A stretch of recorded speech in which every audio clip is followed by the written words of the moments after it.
All right, welcome back to Live at 9. We are going to have another edition of Weather 101, and we have been talking a lot about the heat, Austin. Right, we talked about heat safety. You know, it was even hot enough where we could partially bake cookies in a car. We've been talking about heat advisories, excessive heat warnings, that type of stuff, just how you can stay safe. And it's still hot outside. Absolutely. You know, we're still in mid-August here in central Mississippi dealing with that heat and the humidity, but we're moving closer to peak hurricane season now, Gracie.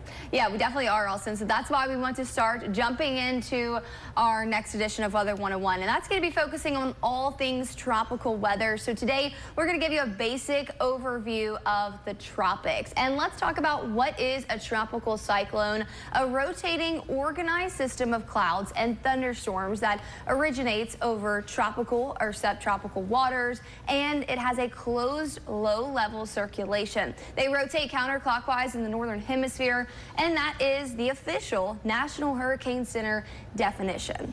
Right, and as we move further into hurricane season, you know, there's different types of tropical systems. You know, we think of hurricanes, of course, right, but there's storms that are weaker than that don't quite meet the criteria to be a hurricane. And so we'll talk about those different tropical systems. We've got tropical depressions. Basically, it's a system that has maximum winds of less than 38 miles an hour. So you can still get some strong storms just with tropical depressions. Tropical storms as well, just below hurricane criteria. Those winds are 39 to 73 miles an hour. And of course, we've got the hurricanes, which 74 miles per hour or greater. And we've had, as we get further into hurricane season, we're starting to see some hurricanes develop in the Atlantic. Absolutely. And they do range from lower impact hurricanes to higher impacts. And we are going to break down the Saffir-Simpson scale later on in one of our editions for tropical weather. But we, of course, know category 1 through 5 is how we categorize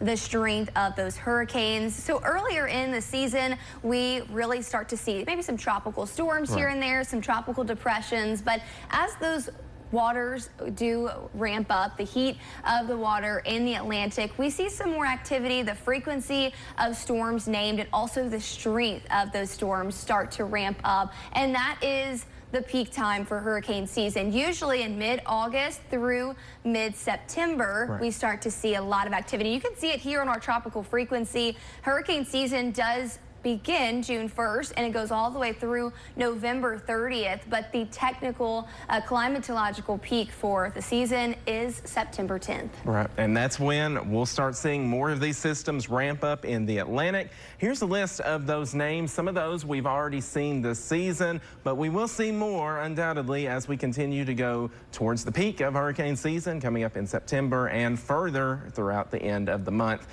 We've got Andrea, Barry, Chantal, Dexter, Aaron, Fernando, Gabrielle, and then Gracie, I'm going to let you read the rest. Yes. Humberto, Imelda, Jerry, Karen, Lorenzo, Melissa, Nestor, Olga, Pablo, Rebecca, Sebastian, Tanya, Van, and Wendy. So like Austin said, we do go through these names. They rotate every 6 years. And if you notice, we also change, or they interchange, a male name and a female name. So it goes female, male, and so on and so forth. So the reason we have to also rotate these each year, let's talk about that, how we retire names as well.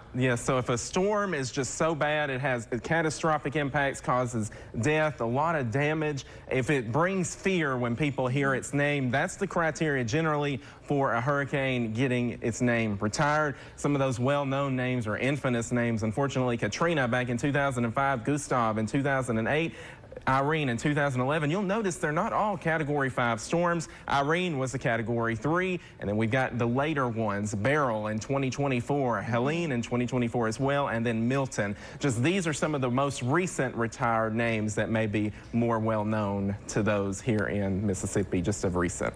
Yes, absolutely, Austin. And some of those names, like you said, bring back some hard feelings, and that's why those names have been since retired. But each 6 years, we interchange change those names, and those that did not get used, again, or those that have to be replaced, get a new name on them as well. But we are going to dive more in depth when it comes to tropical systems and tropical weather over the next few weeks. So if you have any other weather-related questions, please email us, and you can ask us there at WJTV Weather at nexstar.tv. Me and Austin or other members of Storm Team 12 will be happy to answer that here on Weather 101.